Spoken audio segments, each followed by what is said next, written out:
Hello, my name is Chloe, welcome to my channel. Today I'm bringing to you my September and October book haul.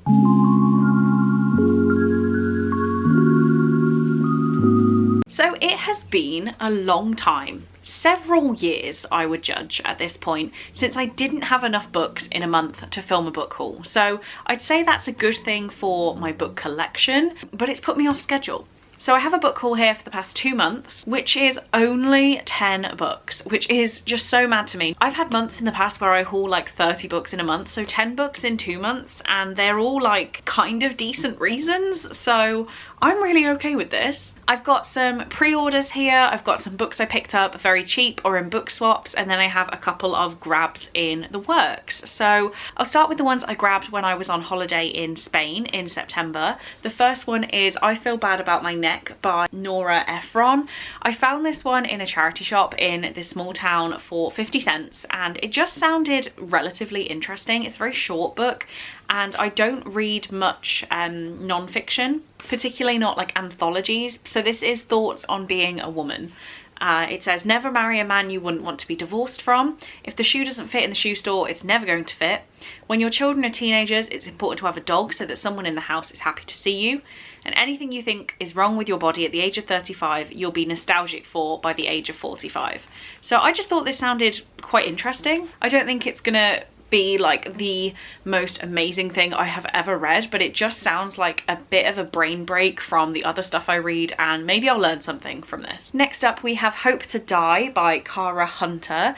This one I picked up in the little book swap in my hotel in Spain, and I don't particularly love a police detective kind of thriller, but Cara Hunter tells her books in mixed media. I can't find it now, but one of the first things I noticed when I picked up this book was like a floor plan of an apartment, and that was pretty cool. We have lots of transcripts. Here we go, there's the floor plan.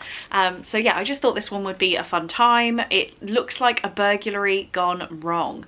Midnight, a call out to an isolated farm on the outskirts of Oxford, a body shot at point blank range in the kitchen. So definitely going to be a fun time, hopefully an easy time. And yeah, I got it in the book swap, so put a book down and got this one for free. The other one I got from the book swap is Everyone Here Is Lying by Shari Lapena. This is not the best condition book I've ever got hold of, but I have been collecting Shari Lapena's books. I have pretty much all of them, at least from the past couple years. So when I saw this one there, I knew this was on my Amazon wishlist. I thought I'll just grab this slightly beat up copy. It has got like sticker residue that's been left out in the sun, so it's pretty gross, but it was free. This is about Stanhope, a safe neighbourhood, a place for families. William Wooler is a family man on the surface, but he's been having an affair that ended horribly this afternoon at a motel up the road. So when he returns to his house, devastated and angry, to find his difficult 9-year-old daughter unexpectedly home from school, William loses his temper. Hours later, Avery's family declares her missing. So yeah, there's a couple of very good domestic kind of thrillers from Shari Lapena, so hopefully this one hits the mark as well. Then the next 5 books we have are all ones I picked up very cheaply for less than £6. Most of them from the works. They were just things that maybe I had my eye on, and when I saw them on a good deal I grabbed them. The first one is Love at First Flight by Jo Watson. I, to be honest, didn't look too much into it. I just saw like the travel element, and I have been traveling quite a lot since the start of September and hope to continue doing so in the near future. So yeah, a lot of traveling for me. A traveling romance sounded kind of fun. This says, after 4 months of speaking over intercom, when air traffic controller Pippa finally meets pilot Andrew, they discover they've got much more in common than working at the same airport. In fact, they both need a date. So we have a fake dating romance based on travel. I'm down for it. We then have The Grown-Up To-Do List by Jennifer Joyce. I have not reservations about this one, but I really wanted to try it, knowing that I haven't quite found a mid-20s discovering what life is really about kind of book that I've loved. This one sounds like it's gonna be good. It's about a 25-year-old. I'm currently almost 27, so a lot of the ones I read are about people maybe towards their 30s that I just don't think are acting their age. So I decided to give this one a go. Basically another fiction based in the premise of nobody really knows what they're doing in their life anymore, so how can we figure it out? So this is about 25-year-old Cleo, who likes her job in the fish and chip shop in the northwest seaside town, but her world has become very small. All of her friends couldn't wait to leave home and are off, apparently crushing life. They have shiny careers and creative side hustles, while she is still living with her mom and dad.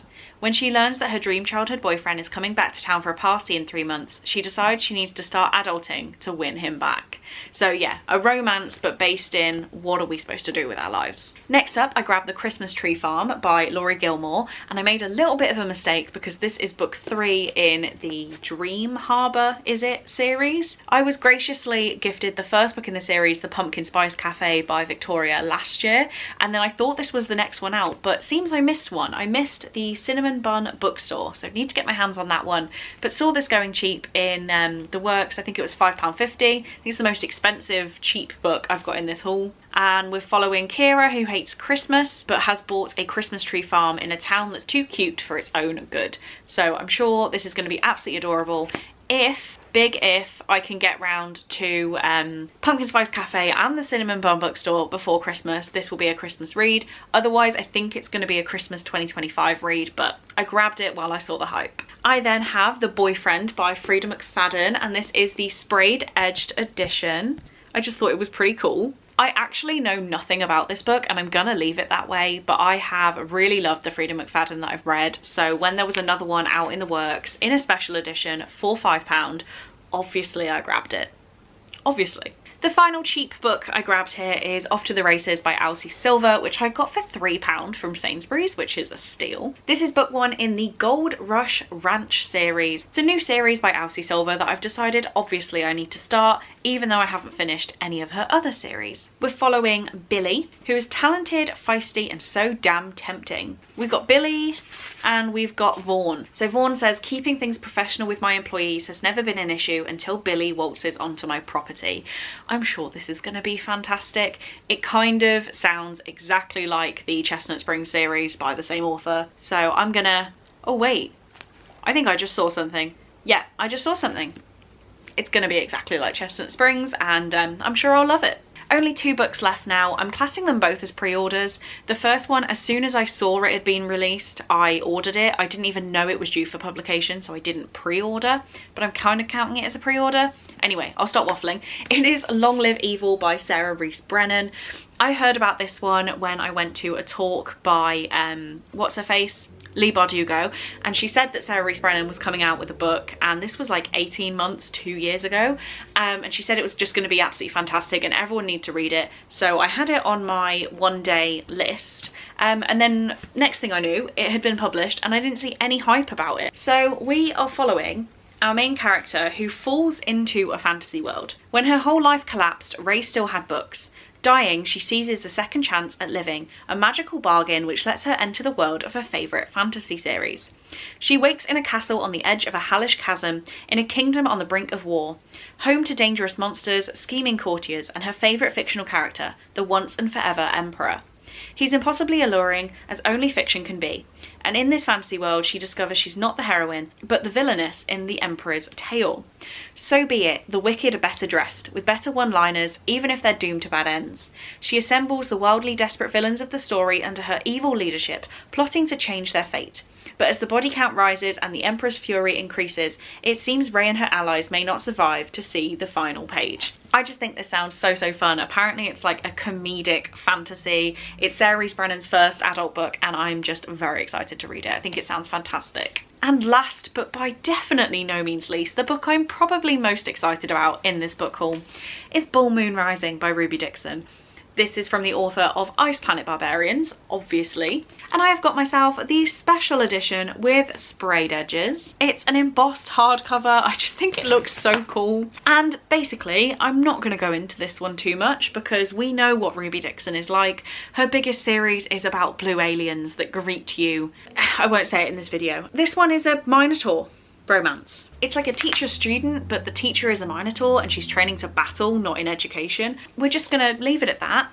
This sounds absolutely just weird and wacky, but romantic at the same time, and I'm here for it. There we have it. Those are the 10 books that I hauled in the past 2 months.